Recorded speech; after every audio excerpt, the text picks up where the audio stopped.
लेकिन हाँ जरूर आज का जो ऑपरेशन था नसरल्ला को मार गिराने का, उसमें इजराइल जरूर फेल हुआ। और ये इंटेलिजेंस का हमेशा से एक आकलन होता है कि इंटेलिजेंस रिपोर्ट कई बार आपको ऐसी मिलती है कि जमीन पर आते आते उसमें कई बड़े बदलाव हो जाते हैं। और शायद इजराइल को आज ऐसा ही एक ऐसा एग्जाम्पल झेलना पड़ा, क्योंकि इजराइल को ये इनपुट जरूर मिला था कि नसरल्ला उस मीटिंग में मौजूद रहेगा, वो वहां पर रहेगा, लेकिन शायद नसरल्ला एंड मूवमेंट पर उस मीटिंग में नहीं पहुंचा। और शायद यही वजह है कि इजराइल ने के हाथ से वो इनपुट जरूर आया लेकिन कामयाबी हासिल नहीं हुई। लेकिन एक बात जरूर है, इससे हिजबुल्लाह में और नसरल्लाह में दहशत जरूर गई होगी। उनको ये लग रहा होगा कि अब इजराइल को इतनी ज्यादा उसमें खबर आ रही है जिसको हम ब्रेकिंग भी चला रहे हैं, वो ये कि इस वक्त अमेरिका को भी इसकी इंफॉर्मेशन दी गई है, जो बाइडेन को डिटेल दी गई है कि कैसे बेरूत में ये हमला हुआ है।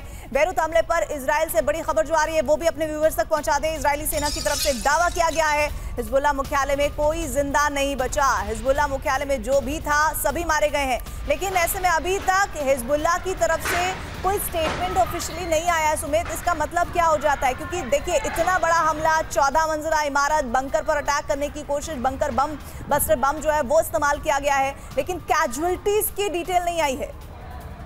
देखिए अभी कहा जा रहा है कि 14 लोगों के मरने की अनऑफिशियल रिपोर्ट्स हैं, कई लोगों के 50 से 60 लोगों के जख्मी होने की खबर है। लेकिन मैं आपको बताऊं ये नंबर्स बहुत ज्यादा बढ़ेंगे, क्योंकि ये दाहिया का पूरा इलाका, जिन 10 मंजिला इमारतों की हम बात कर रहे हैं वो बहुत क्लोजली थी और एक नहीं 6 इमारतों पर अटैक किया गया है। और आप मानिए कि ऐसा नहीं है कि सिर्फ उन इमारतों को नुकसान पहुंचागा, उसके आसपास चलते फिरते लोगों को, उसके आसपास की इमारतों को भी काफी नुकसान पहुंचा होगा। तो निश्चित तौर पर इंजरी का जो नंबर है, इंजर्ड का जो नंबर है वो बढ़ेगा अभी, क्योंकि वो इलाका ऐसा है जहाँ पे सिविल पॉपुलेशन बहुत ज्यादा रहती है, मूवमेंट बहुत ज्यादा रहती है। और ऐसा समय था करीबन 5 से 6 बजे का वक्त जो था, ऐसा वक्त था जब लोग अक्सर अपना काम खत्म कर दुकानों पर होते हैं, खाने पीने का सामान ले रहे होते हैं, उस इलाके के अंदर आपस में एक दूसरे से मिल रहे होते हैं। तो निश्चित तौर पर इस बात को आप समझिए कि इसमें कैजुअलिटीज का नंबर बढ़ेगा, लेकिन उससे इजराइल को क्या फायदा हुआ इसका कैलकुलेशन अभी थोड़ी देर बाद ही पता लग पाएगा। इसकी जानकारी थोड़ी देर बाद ही पता लग पाएगी। राष्ट्रपति बाइडेन को बेरूत हमले की जानकारी दी गई है, बाइडेन की टीम ने बेरूत हमले की जानकारी ली है। लेकिन सबसे बड़ी बात इस वक्त ये नजर आ रही है कि देखिए अमेरिका जहां पर इलेक्शन होने हैं कुछ समय बाद, वहां पर हर ग्लोबली डेवलपमेंट को एक अलग नजरिए से, अलग पर्सपेक्टिव से देखा जा रहा है। ऐसे में सुमित, अमेरिका के लिए बेरूत हमले की जानकारी डिटेल में देना बाइडेन को, अभी अमेरिका वेट एंड वॉच की स्थिति में है या फिर अमेरिका का स्टेटमेंट बहुत मायने रखने वाला है इस हमले में? देखिए मुझे जो उम्मीद है, मुझे जो लगता है अमेरिका का जो स्टेटमेंट आएगा, जो जानकारी आएगी वो वैसी ही होगी जो पिछले 15 से 20 दिनों से लगातार आ रही है। अमेरिका फिर वही बात कहेगा, अमेरिका कहेगा हमको इस ऑपरेशन की जानकारी नहीं थी, जो लगभग अमेरिका कह चुका है। अमेरिका ये कहेगा कि देखिए लगातार नसरल्ला जो था एक बड़ा थ्रेट था, हालांकि ये जरूर है कि इससे सिविल कैजुअलिटीज हुई हैं, इससे नुकसान हुआ है, लेकिन दूसरी तरफ वो इजराइल को मदद देने की पेशकश भी कर देगा, सैन्य मदद देने की, यानी हथियारों की सप्लाई, साजो सामान वो भी दे देगा। तो अमेरिका का जो रिस्पॉन्स है, जो स्टेटमेंट है, वो लगभग लगा बंधा ही है। वो बिल्कुल एक तरीके का एक आप कह सकते हैं कि फिक्स स्टेटमेंट लगातार आ रहा है। वो एक तरफ मुखालफत करते हैं कि इससे सिविल कैजुअलिटीज बहुत ज्यादा हो रही है, इजराइल को समझाते हैं, लेकिन दूसरी तरफ सैन्य मदद भी देते हैं, उनको लगातार साजो सामान भी देते हैं। तो निश्चित तौर पर अमेरिका इस तरीके से है। और जानकारी वो ये कि जैसा अभी हम कह रहे हैं कि हिजबुल्लाह की तरफ से कोई ऑफिशियल डेटा कैजुअलिटीज को लेकर नहीं सामने आया है, लेकिन क्या ये डेटा वो इजरायली सेना जो इतना पिन पॉइंट अटैक करती है, 14 मंजिली इमारतों को टारगेट करती है, उसके नीचे जो बंकर है वहां पर नसरल्ला होने की इंफॉर्मेशन उन्हें आती है, जैसे कमांड सेंटर में आता है नसरल्ला तब उस पर अटैक होता है, क्या इजरायली सेना की तरफ से या इजराइल की तरफ से कोई डेटा अभी तक शेयर होगा, या वो इंतजार कर रहे हैं कि ये स्टेटमेंट, ये डेटा का जो डिटेल है वो हिजबुल्लाह की तरफ से जारी हो?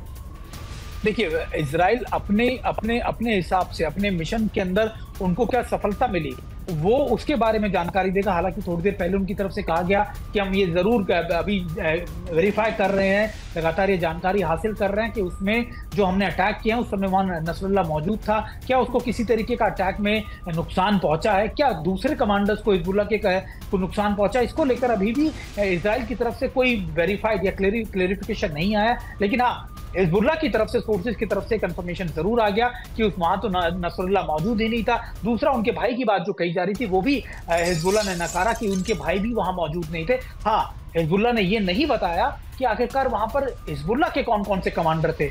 ये नहीं बताया गया कि IRGC के कौन कौन से कमांडर इस समय वहां पर मौजूद थे और आखिरकार वहां पर ऐसी कौन सी बड़ी और महत्वपूर्ण मीटिंग चल रही थी जिसकी वजह से इजराइल ने वहां पर बड़ी एयर स्ट्राइक्स की। तो ये चीजें अभी मुझे लगता है छन कर या थोड़ी थोड़ी देर में आनी शुरू होंगी, लेकिन ये जरूर है कि इजराइल ने भले ही इस ऑपरेशन में 100% उसको सफलता नहीं मिली हो, लेकिन उसने वो डेटरेंस एक बार फिर साबित कर दिया जो लगातार वो हिजबुल्लाह को, हमास को देता आया है। वो लगातार ये डेटरेंस साबित कर बैठा है एक बार फिर से कि वो डीप इनसाइड बेरूट अटैक कर सकता है और जहां मर्जी अटैक कर सकता है। लेकिन अभी तक हमने देखा सुमित, हम अभी तक ये देख रहे थे कि पेजर ब्लास्ट होते हैं, वॉकी टॉकी ब्लास्ट होते हैं, वहीं दूसरी तरफ अभी बीते दिनों जितने भी इजराइल की तरफ से अटैक किए गए हैं वो ये बताते हैं कि इजराइल अब हिजबुल्लाह को लेकर बहुत क्रिस्टल क्लियर है कि उसे इस बात से रत्ती भर फर्क नहीं पड़ता कि कितनी कैजुअलिटी सिविलियंस की होती है, और इस मामले में भी कमोबेश वैसा ही नजर आ रहा है। क्या आप ये मानते हैं कि ये हाल फिलहाल में जितने भी हमले हुए हैं वॉकी टॉकी और पेजर ब्लास्ट को छोड़कर, ये मिडिल ईस्ट में एक ऐसा हमला है जो अभी तक हाल फिलहाल में सबसे बड़े हमलों में शामिल होगा? देखिए, इजराइल की एजेंसीज, इजराइल की फोर्सेस हमेशा अपने आउट ऑफ बॉक्स ऑपरेशंस के लिए ही जानी जाती है। वो ऐसे ऑपरेशंस के लिए जानी जाती हैं जो उन्होंने हमेशा दुनिया भर के अंदर एक मिसाल दी।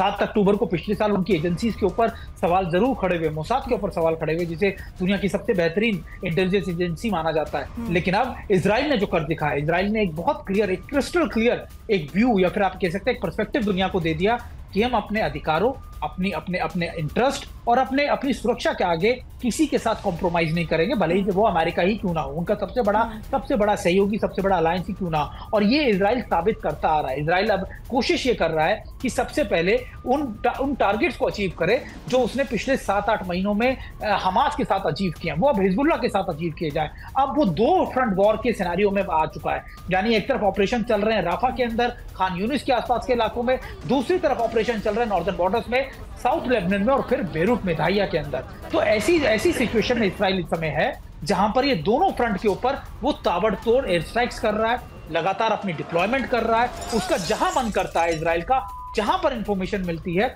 वो उन इलाकों में जाके रिटेलिएशन करता है, अटैक करता है, और ये दिखाता है कि वो इतनी काबिलियत रखता है कि वो इन इलाकों के अंदर हिजबुल्लाह की कमर तोड़ सकता है। स्मॉल डेटा सामने आया है सुमित, जब आप मुझसे बात कर रहे हैं, लेबनान में सरकार की तरफ से ये बताया गया है कि इस हमले में 2 लोग मारे गए हैं, जो बहुत ही एक छोटा आंकड़ा है। और जैसा आप बता रहे हैं और जो रिपोर्ट्स आ रही हैं, ये देखिए तस्वीरें, इस तरह का हमला जिसमें दावा ये किया जा रहा है कि इजराइल की तरफ से 60 बंकर बस्टिंग रॉकेट्स से हमला हुआ है। और ऐसे हमले में जो 14 मंजिली इमारत थी, क्या आप ये मान सकते हैं कि उस इमारत में अभी तक कोई नहीं रहता होगा? ये बात कंफर्म है? बिल्कुल नहीं, कोई मौजूद नहीं होगा, ऐसा नामुमकिन है।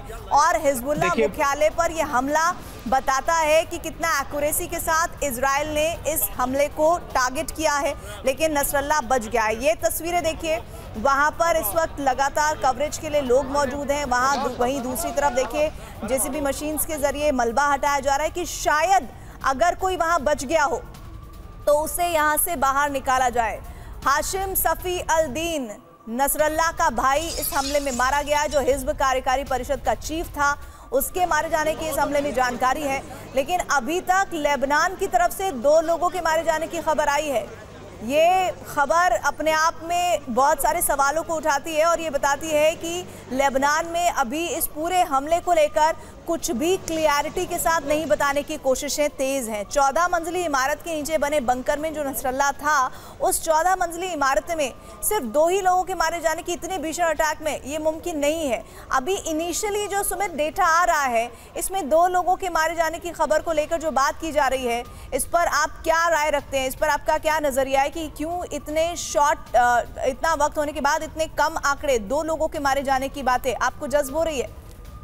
देखिए, अभी जो ये आंकड़ा आया है 2 लोगों का, ये हेल्थ मिनिस्ट्री की तरफ से दिया गया है। और हमेशा जब भी इस तरीके के अटैक होते हैं तब बहुत ज्यादा कैजुअलिटीज हॉस्पिटल्स में या फिर दूसरी जगहों पर पहुंचती हैं, और जब तक चीजें वेरीफाई नहीं हो जाती तब तक ये कहा जाता है कि आंकड़े धीरे धीरे आते हैं। और अभी जिस तरीके के अटैक में आप देखें कि लगातार हम अपने दर्शकों को तस्वीरें भी दिखा रहे हैं जिसमें दिखा रहे हैं कि ऑपरेशन अब भी चल रहा है, रेस्क्यू का या फिर वहां से मलबा हटाने का ऑपरेशन चल रहा है।